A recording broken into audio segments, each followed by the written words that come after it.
च्याउ indigenous people's भोइसेसको अर्को नयाँ एपिसोड्समा तपाईँहरूलाई स्वागत छ। आज म हालसालै संयुक्त राष्ट्र सङ्घले आदिवासी जनजातिहरूको अधिकार सम्बन्धी गरेको एक विशेष निर्णय अर्थात् आदिवासी जनजातिहरूको सन्दर्भमा अत्यन्तै खुसीको खबर सुनाउन चाहन्छु। विशेष गरी अक्टोबर 6 का दिन मानवाधिकार परिषदको 60औं सत्र आदिवासी जनजातिहरूको सन्दर्भमा एक महत्त्वपूर्ण निर्णय गरेको थियो। यो निर्णय विश्वभरका आदिवासी जनजातिहरूको लागि एक महत्त्वपूर्ण निर्णय अथवा उनीहरूको विजय अथवा उनीहरूको सफलताको रूपमा पनि लिन सकिन्छ। अक्टोबर 6 को दिन संयुक्त राष्ट्र सङ्घको मानवाधिकार परिषद, जुन संयुक्त राष्ट्र सङ्घको मानव अधिकारको क्षेत्रमा काम गर्ने अग्रणी अर्थात् प्रमुख संस्था वा प्रमुख संयन्त्र पनि हो, सोही परिषदको 60औं सत्र सेप्टेम्बर 8 देखि अक्टोबर 8 सम्म करिब एक महिनासम्म स्विजरल्यान्डको जेनेभा स्थित संयुक्त राष्ट्र सङ्घको सचिवालयमा चलेको थियो। सो बैठकको दौरानमा विशेष गरी अक्टोबर 6 तारिकका दिन कुनै राज्यको विरोध बिना सर्वसम्मतिले एउटा ऐतिहासिक निर्णय गरेको थियो, जसलाई अङ्ग्रेजीमा ल्यान्डमार्क रेजुलेसन पनि भनिन्छ। यो निर्णय चाहिँ त्यो परिषदले पारित गरेको थियो। यो निर्णयले विश्वका आदिवासी जनजातिहरूको अधिकारलाई विशेष महत्त्वको साथ हेरेका छन् अथवा त्यो निर्णयलाई हेरिएको छ। त्यति मात्र होइन कि आदिवासी जनजातिहरूको अधिकारलाई सुनिश्चित गर्न यो निर्णयले ठोस कार्य गर्नुपर्ने आवश्यकतालाई समेत औँलाएको छ। हो, म आजको यो भिडियोमा यो ऐतिहासिक निर्णयमा के छ र विश्वभरका आदिवासी जनजातिहरूको लागि यो निर्णय किन महत्त्वपूर्ण छ भनेर बुझाउने प्रयास गर्नेछु। सबैभन्दा पहिला यो निर्णय चाहिँ ऐतिहासिक निर्णयको रूपमा लिन सकिन्छ। पहिलो अथवा मुख्य विशेषता भनेको यो जुन निर्णयको चाहिँ यसले संयुक्त राष्ट्र सङ्घका बैठकहरूमा अथवा कन्फरेन्सहरूमा आदिवासी जनजातिहरूको सक्रिय र अर्थपूर्ण सहभागितामा जोड दिएको छ।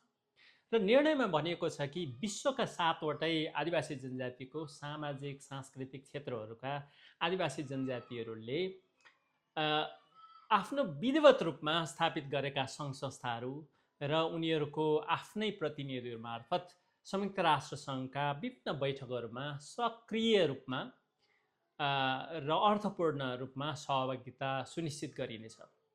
र आदिवासी जनजातिहरूको सहभागिता सुनिश्चित गर्ने सवालमा उनीहरूलाई केवल पाहुना अथवा पर्यवेक्षकको रूपमा मात्र होइन कि कार्यक्रमहरू अथवा आदिवासी जनजातिहरूको सन्दर्भमा गर्ने नीति निर्णयहरू गर्ने सवालमा अथवा निर्णय आदिवासी जनजातिहरूलाई निर्णयकर्ताको रूपमा सहभागिता सुनिश्चित गरिने भनिएको छ। र ती नीति निर्णय प्रक्रिया अथवा कार्यक्रमहरूमा आदिवासी जनजातिहरूको वास्तविक जीवनका अनुभव र उनीहरूको दृष्टिकोणहरू प्रस्तुत गर्नको लागि संयुक्त राष्ट्र सङ्घले वातावरण बनाउनेछ भनिएको छ। यसरी आदिवासी जनजातिहरूको सहभागिता सुनिश्चित गर्न मानव अधिकार परिषदको अध्यक्षलाई निर्देशन समेत दिने यो निर्णयमा गरेको छ। र संयुक्त राष्ट्र सङ्घका विभिन्न निकाय, एजेन्सीहरू, कोष तथा कार्यक्रमहरूमा नीति निर्णय प्रक्रियामा अथवा आदिवासी जनजातिको सन्दर्भमा भएका वार्ता संयन्त्रहरूमा विश्वका आदिवासी जनजातिहरूको सक्रिय तथा प्रभावकारी सहभागिता सुनिश्चित गर्न, उनीहरूको क्षमता विकास गर्ने र उनीहरूको लागि तालिम समेत प्रदान गर्न समेत यो निर्णयमा भनिएको छ। त्यसै गरी मानवाधिकार परिषदका अध्यक्षलाई सन् 2026 को मानवाधिकार परिषदको 63औं बैठकदेखि चाहिँ आदिवासीको अधिकार सम्बन्धी वार्षिक रूपमा छलफल आयोजना गर्न निर्देशन समेत दिएको छ। र संयुक्त राष्ट्र सङ्घको जुन मानवाधिकार सम्बन्धी उच्चायुक्तका कार्यालयलाई आदिवासी जनजाति, महिला, युवा, अपाङ्गता भएका व्यक्तिहरूको पनि पूर्ण रूपमा सहभागिता सुनिश्चित गर्न निर्देशन दिएको छ। साथै विशेष गरी मानवाधिकार परिषदको 63औं बैठकमा विश्व सांस्कृतिक र प्राकृतिक सम्पदाको संरक्षण सम्बन्धी जुन महासन्धि छ, त्यो महासन्धि र आदिवासी जनजातिको अधिकार र संलग्नताको विषयमा छलफल समेत गरिने निर्णय समेत यो निर्णयमा राखिएको छ। यसको लागि यसको लागि चाहिँ परिषदको बैठक हुन अगावै संयुक्त राष्ट्र सङ्घको मानवाधिकार सम्बन्धी उच्च आयुक्तको कार्यालयलाई छलफलको सन्दर्भमा प्रतिवेदनहरू तयार गर्ने र त्यो सारांशहरू चाहिँ प्रस्तुत गर्न पनि निर्देशन गरिएको छ। यो त भयो पहिलो एकदमै महत्त्वपूर्ण विशेषता। त्यसै गरी निर्णयको दोस्रो महत्त्वपूर्ण पक्ष भनेको चाहिँ हालसम्म आदिवासी जनजातिसँग सम्बन्धित संयुक्त राष्ट्र सङ्घको जुन 4वटा प्रमुख संयन्त्रहरू छन्, विशेष गरी आदिवासीको मामिला सम्बन्धी संयुक्त राष्ट्र सङ्घीय स्थायी मञ्च जुन चाहिँ युएन पर्मानेन्ट फोरम भन्ने इन्डिजिनियस इस्यु भनिन्छ, आदिवासी जनजातिहरूको अधिकार सम्बन्धी विशेषज्ञहरूको संयन्त्र जुन चाहिँ expert mechanism on the rights of indigenous peoples, अथवा आदिवासी जनजातिको अधिकार सम्बन्धी विशेष समादेशक अथवा special rapporteur on the rights of indigenous peoples, सँगसँगै चाहिँ आदिवासी जनजातिहरूको लागि संयुक्त राष्ट्र सङ्घीय जुन स्वैच्छिक कोष UN voluntary fund for indigenous peoples, यी 4वटै संयुक्त राष्ट्र सङ्घका आदिवासी जन्य जुन संस्था स्थापित छ, उनीहरूको भूमिकालाई स्मरण गर्दै आदिवासी जनजातिहरूको सवालमा अनुसन्धान गर्ने, प्रतिवेदन तयार गर्ने र उनीहरूको अधिकार सुनिश्चित गर्ने, साथै संयुक्त राष्ट्र सङ्घका विभिन्न बैठकहरूमा आदिवासी जनजातिहरूको प्रतिनिधिहरूको सहभागितालाई सुनिश्चित गर्न जुन यी 4वटा संयन्त्रले खेलेको भूमिकालाई एकदमै महत्त्वपूर्णका साथ स्मरण गर्दै एक आपसमा सहकार्य गर्ने र समन्वय गर्नको साथै आदिवासी जनजातिहरूको अधिकार, नीति निर्णयमा उनीहरूको सहभागिता, पहुँच अझै पनि जुन पहुँच विस्तार गर्नको लागि सुनिश्चित गर्न र अझ प्रभावकारी रूपमा काम गर्नको लागि समेत संयुक्त राष्ट्र सङ्घले यो निर्णयमा प्रतिबद्धता पनि जनाएको छ। त्यसै गरी यो निर्णयको तेस्रो तथा महत्त्वपूर्ण पक्ष के हो भने राज्यहरूलाई आदिवासी जनजातिको अधिकार सुनिश्चित गर्न आदिवासी जनजातिहरू बीच सम्पन्न भएका विद्यमान सन्धिहरू, सम्झौताहरू र अन्य व्यवस्थाहरूलाई पनि विधिवत रूपमा मान्यता दिन, ती सन्धि सम्झौताहरूको पालना गर्न र कार्यान्वयन गराउनको लागि समेत आह्वान गरेको छ। र आदिवासीको अधिकार सम्बन्धी जुन संयुक्त राष्ट्र सङ्घीय घोषणापत्रमा उल्लेख भएका अधिकारहरू पनि सुनिश्चित गर्न, तिनको सम्मान गर्न, कार्यान्वयन गर्न राज्यहरूलाई आग्रह समेत गरेको छ। साथै जुन दिगो विकास लक्ष्य सस्टेनेबल डेभलपमेन्ट गोल 2030 को लागि प्रतिबद्धता गरिएका जुन प्रतिबद्धताहरू छन्, उनीहरूलाई पुरा गर्न अन्तर्राष्ट्रिय, क्षेत्रीय तथा राष्ट्रिय कार्यक्रमहरू चाहिँ योजनाहरू बनाउने अथवा रणनीतिहरूमा चाहिँ आदिवासी जनजातिहरूलाई पनि सहभागिता सुनिश्चित गर्न समेत राज्यहरूलाई आह्वान गरेको छ। त्यसै गरी आदिवासी जनजातिहरूमाथि भएका सबै प्रकारका हिंसा र भेदभावहरूको सम्बोधन गर्न समेत राज्यलाई निर्देशन गरिएको छ जुन निर्णयमा। र त्यति मात्र होइन कि सबै प्रकारका हिंसाबाट जोगाउनको लागि, आदिवासी जनजातिहरूलाई जोगाउनको लागि उपयुक्त उपायहरू अवलम्बन गर्न र उनीहरूमाथि भएका अथवा उनीहरू विरुद्ध भएका सबै मानवाधिकारका उल्लङ्घनहरू, दुरुपयोग विरुद्धमा चाहिँ अनुसन्धान गरिनुपर्ने, अपराधीहरूलाई चाहिँ जवाफदेही बनाउन अथवा निवारणका लागि चाहिँ उपयुक्त उपायहरू अवलम्बन गर्नको लागि र सँगसँगै चाहिँ प्रभावकारी उपचार र क्षतिपूर्ति सुनिश्चित गर्न समेत यो निर्णयले निर्देशन दिएको छ राज्यहरूलाई।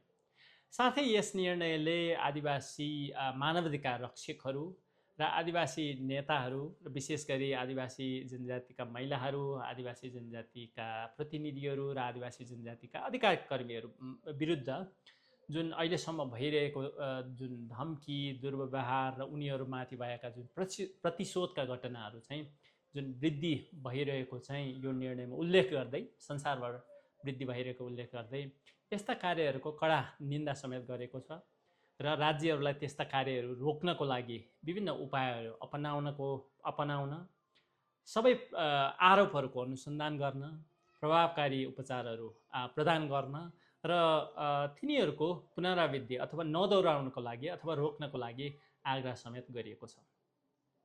र यो विषयमा खास गरी यी जुन मानवाधिकार परिषदको बैठकको क्रममा नेपालका आदिवासीहरूको मानवाधिकार सम्बन्धी वकिल समूहका उपाध्यक्ष शङ्कर लिम्बूले समेत संयुक्त राष्ट्र सङ्घको जुन मानवाधिकार परिषदमा पूर्वमा खास गरी मुकुमलुम बचाओ अभियान अथवा जलविद्युत परियोजना लगायत विभिन्न विकासका नाममा नेपालका आदिवासी जनजातिहरूको भूमि भूक्षेत्रमा आदिवासी जनजातिहरू विस्थापित हुनु परेको र ती घटना विरुद्ध उभिने आदिवासी जनजातिहरूमाथि आक्रमण हुने गरेका घटनाहरूको विवरण समेत पेश गर्नुभएको थियो र त्यसै गरी उहाँले नेपालको सर्वोच्च अदालतले सरकारी निकायहरूलाई नेपाल पक्ष राष्ट्र समेत रहेको अन्तर्राष्ट्रिय श्रम सङ्गठन महासन्धि नम्बर 169 र आदिवासीको अधिकार सम्बन्धी संयुक्त राष्ट्र सङ्घीय जुन घोषणापत्र यसको कार्यान्वयन गर्नको लागि जुन सर्वोच्च अदालतले भर्खरै दिएको निर्देशनात्मक आदेश छ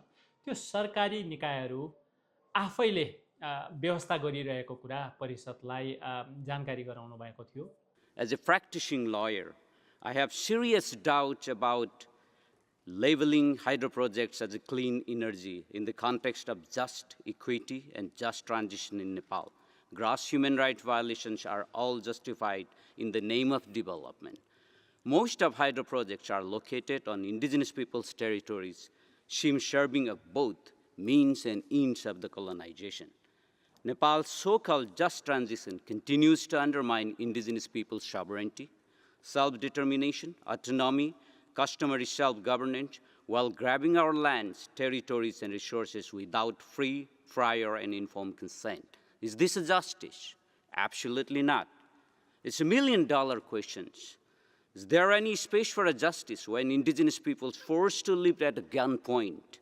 How can our communities survive when hydropower projects destroy our sacred mountains, rivers, forest heritages, and entire civilizations? When communities raise the concerns, no one listens. When we protest, we are criminalized with disproportionate and severe punishment. Right now, 9 Limbu indigenous youth are facing trial in the district court of Taplejung for organizing peaceful protests to protect their sacred sites and the collective rights at the Upper Tamar hydro projects. The legal process is so costly that sooner or later, they may compel to sell their lands just to pay for the defense. त्यसैगरी यो निर्णयको चौथो र महत्त्वपूर्ण पक्ष भनेको चाहिँ जुन अन्तर्निकाय समन्वयको बारेमा छ। निर्णयले के पनि भनेको छ भने आदिवासीको अधिकार सम्बन्धी जुन संयुक्त राष्ट्र सङ्घीय घोषणापत्रमा उल्लेख भएका अधिकारहरू सुनिश्चित गर्नको लागि संयुक्त राष्ट्र सङ्घको मानवाधिकार परिषद अन्तर्गतका विभिन्न संयन्त्रहरू मानवाधिकार सम्बन्धी महासन्धि अनुगमन गर्ने विभिन्न निकायहरू छन् जसलाई चाहिँ ह्युमन राइट्स ट्रिटी बडिजहरू पनि भनिन्छ। उनीहरू बिचमा समन्वय गर्न पनि प्रोत्साहन गरेको छ। साथै राज्यहरूलाई यी विभिन्न निकायहरूले आदिवासी जनजातिहरूको अधिकारको सम्बन्धमा दिएका अहिलेसम्म विभिन्न समयमा दिएका सिफारिसहरू चाहिँ गम्भीरतापूर्वक विचार गरी कार्यान्वयन गर्न समेत प्रोत्साहन गरेको छ।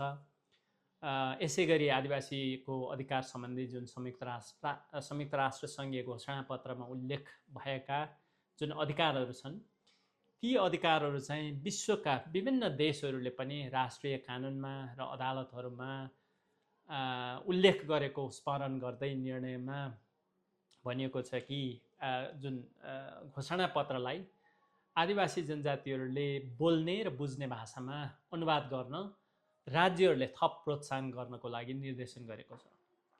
त्यसैगरी यो निर्णयमा संयुक्त राष्ट्र सङ्घले सन् 2022 देखि 2032 सम्मको एक दशकलाई आदिवासी भाषाहरूको अन्तर्राष्ट्रिय दशकको रूपमा जुन घोषणा गरेको कुरालाई फेरि स्मरण गर्दै राज्य र संयुक्त राष्ट्र सङ्घका विभिन्न एजेन्सीहरू विशेष गरी युनेस्कोलाई विश्वव्यापी जुन तयार गरेको विश्वव्यापी कार्ययोजना छ त्यसलाई लागू गर्न र ठोस कदमहरू चाल्नको लागि समेत आह्वान गरेको छ।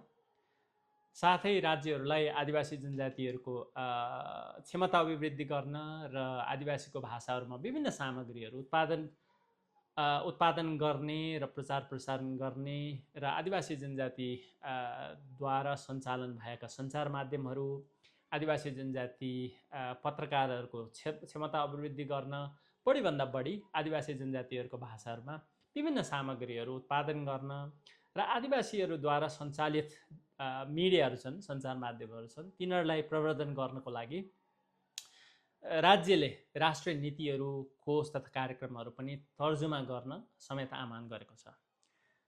यसको साथै अहिले जुन विश्वमा चलिराखेको अथवा हामीले भोग्नु परेको जलवायु परिवर्तन अथवा जैविक विविधताको जुन क्षति छ अथवा वातावरणीय प्रदूषणले जुन आदिवासी जनजातिहरूलाई असर पुगेको उल्लेख गर्दै राज्यहरूलाई आदिवासी जनजातिहरूको जुन परम्परागत अर्थतन्त्रहरू छन् तिनीहरूलाई प्रोत्साहन गर्न, उनीहरूको पुर्ख्यौली भूमि, भूक्षेत्र तथा प्राकृतिक स्रोतहरूको संरक्षण गर्ने अधिकारहरू सुनिश्चित गर्न समेत आह्वान गरेको छ।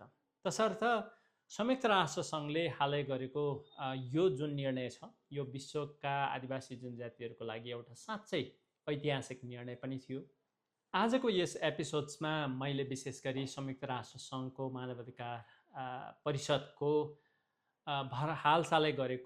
परिषदले हालसालै गरेको एक महत्त्वपूर्ण निर्णयको बारेमा कुरा गरेँ।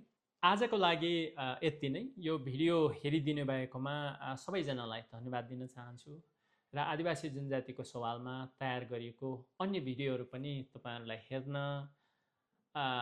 मन लाग्छ भने यसलाई लाइक र सब्सक्राइब गर्न नबिर्सिनु होला। अर्को अङ्कमा भेटौँला। सबैजनालाई नमस्ते, चेरेदुम।